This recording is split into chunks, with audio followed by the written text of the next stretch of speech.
Bonjour, aujourd'hui on parle des composés. Un composé, c'est un agencement d'atomes liés chimiquement ensemble et les atomes, les ions peuvent se combiner ensemble dans différentes proportions pour former différents types ou une grande variété de composés. Il y a des composés ioniques, des composés covalents, qu'on appelle aussi des composés moléculaires. Donc, un composé ionique, c'est un composé qui est formé d'ions, de cations, d'anions, c'est-à-dire d'ions de charge opposée, qui sont maintenus ensemble par la liaison ionique.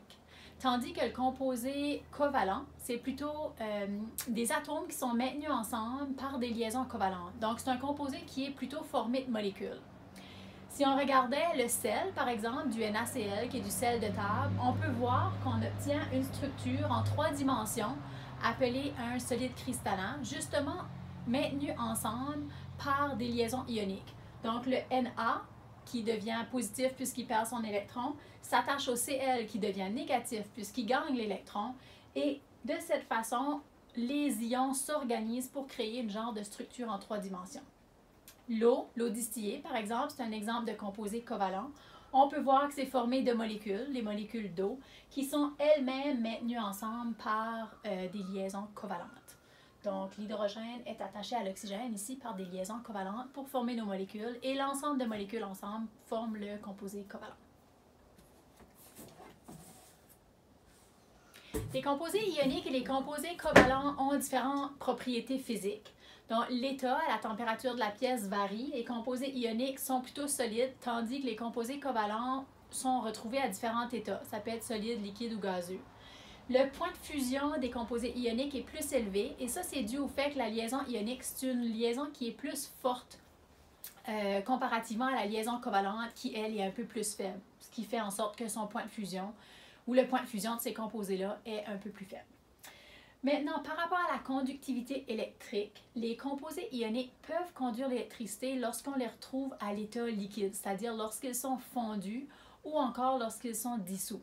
Tandis que les composés covalents ne peuvent pas conduire l'électricité lorsqu'ils sont liquides, lorsqu'ils sont fondus, ni ou généralement non lorsqu'on les retrouve dissous. Je vais vous expliquer un peu plus en détail le pourquoi, puis comment c'est possible qu'un peut conduire l'électricité tandis que l'autre ne le peut pas sous peu. La solubilité varie aussi, donc les composés ioniques sont très solubles, tandis que les composés covalents sont faiblement solubles, ou la plupart. Donc, par rapport à la conductivité électrique, on appelle un électrolyte une substance qui, une fois dissoute, devient conductrice d'électricité. Les composés ioniques, puisque lorsqu'ils sont dissous, peuvent conduire l'électricité, sont des électrolytes, tandis que les composés covalents ne le sont pas. Quand on regarde un peu plus qu'est-ce qui se passe au niveau des atomes ou des ions qui forment les composés, on comprend le pourquoi. Donc, mon composé ionique, je prends encore le sel de table comme exemple. On peut voir qu'à l'intérieur d'un petit cube de sel, on a tous ces ions qui sont très organisés. Mon ion positif, qui est mon sodium dans ce cas-ci, attaché à mon ion négatif, qui est le chlore, qui va aller se placer à côté d'une autre NaCl ici, et ça va s'organiser comme ça.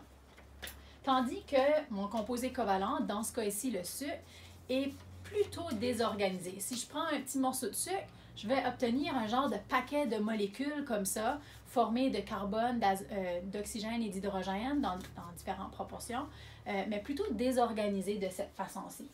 Qu'est-ce qui se passe? C'est lorsque je place mon cube de sel dans l'eau, le sel va se dissoudre de cette façon-ci, c'est-à-dire que les ions qui le forment vont se séparer.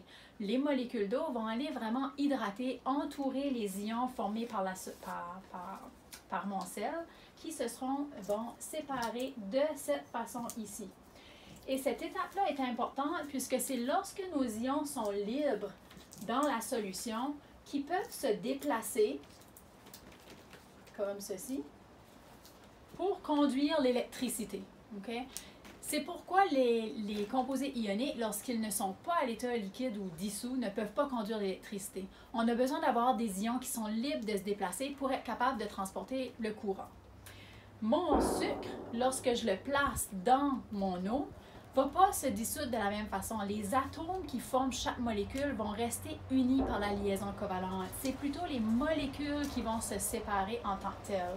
Donc, en plaçant mon cube de sucre dans l'eau, ici, les molécules vont se séparer de cette façon-là. Oups, voilà. Mais comme vous pouvez voir, les atomes qui forment ma molécule restent attachés ensemble. J'ai pas d'ion dans ce cas-ci, j'ai pas de charge, j'ai rien qui peut vraiment se déplacer pour transporter un courant. C'est ce qui explique que les composés covalents conduisent généralement pas l'électricité, tandis que les composés ioniques peuvent le faire. Donc, la grande différence au niveau de la conductibilité électrique réside dans le fait d'avoir des ions qui deviennent libres de se déplacer pour transporter le courant. Et voilà, c'est tout par rapport aux composés. Je vous souhaite une belle journée.